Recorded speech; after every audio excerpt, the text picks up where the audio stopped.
A beautiful day to head into the world of sports. Father Matt Frisbee is the sports guru, and he's got a sports roundup for us.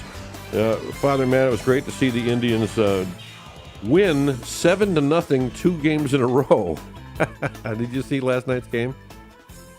Well, exactly, Ron. After seeing them lose 3 in a row against the White Sox, the worst team in baseball, them to beat the White Sox finally Sunday on Mother's Day, 7-0, and then to beat the Rangers last night, which was a big pitching duel up until I think it was the 8th inning. Yeah. It was 0-0 all the way through last night against the defending World Series champions Texas Rangers. And then they broke it open in the 8th. And Jose Ramirez with 4 RBIs last night. Mm-hmm. He is now leading the American League in RBIs. Wow. So, they go back to their winning ways. There's still a game ahead of the Twins in the AL Central.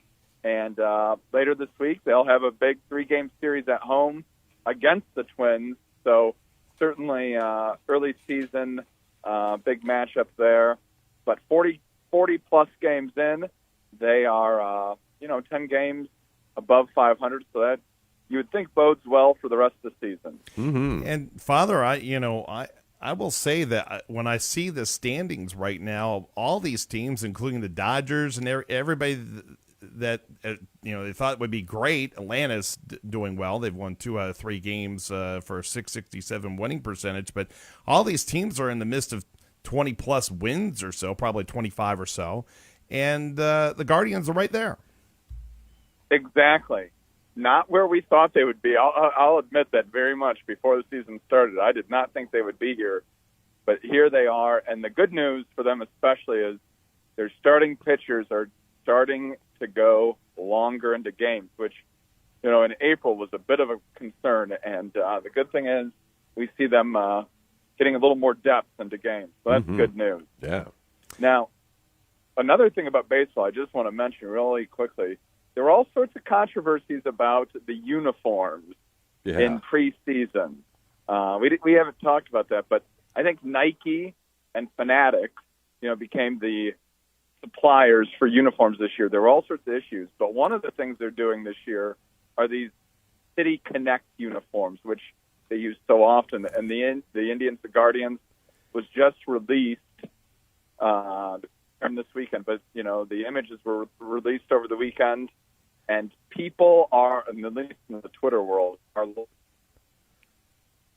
We're losing you a little bit, Father. What's that? I said we lost you a little bit there for a second. And we were hanging on every word, too. Yeah.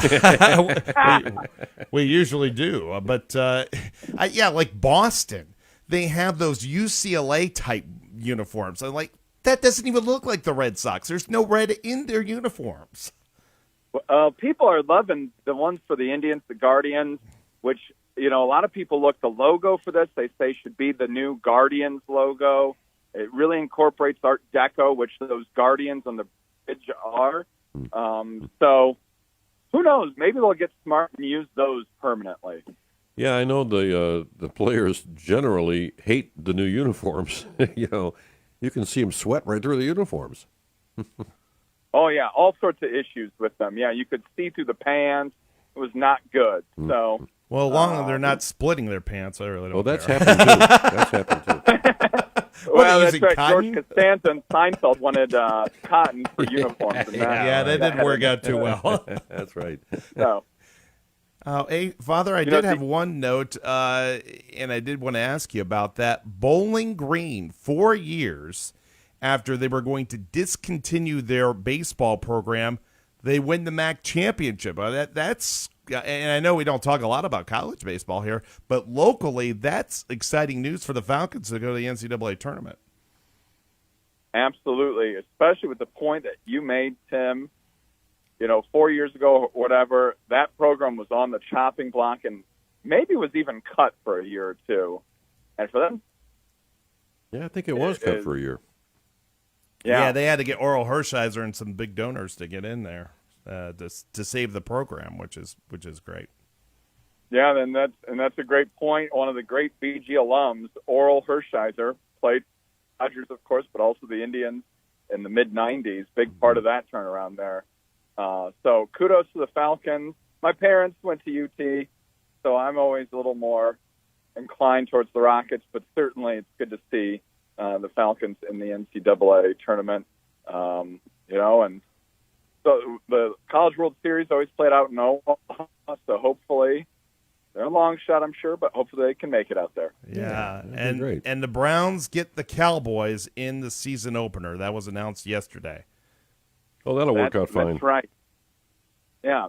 And that's a daunting first game. A little bit. Of course, the NFL has to control the entire season. So the full schedule release is Wednesday night, but they announced yesterday, Browns and Cowboys at Cleveland Browns Stadium, Week 1. In front America's of Tom Brady. Game of the week. That's Tom right. Brady's Tom Brady's first game in the booth. So yeah, that'll be a train wreck. They'll lose by like 3 touchdowns. But here's the little extra intrigue to this game is that there's been a back and forth a little bit between David Njoku, the great tight end for the Browns, and Micah Parsons of the Cowboys, because Micah Parsons likes to rag on Cleveland as a town in general, and David Njoku, very much a big defender of Cleveland, and even over the weekend said something about how wonderful the city of Cleveland is. So, as if this game wasn't big enough, that's the added drama to it all. I love it. Just take him to the flats, and that will change his whole perception of Cleveland. No pushing, no shoving.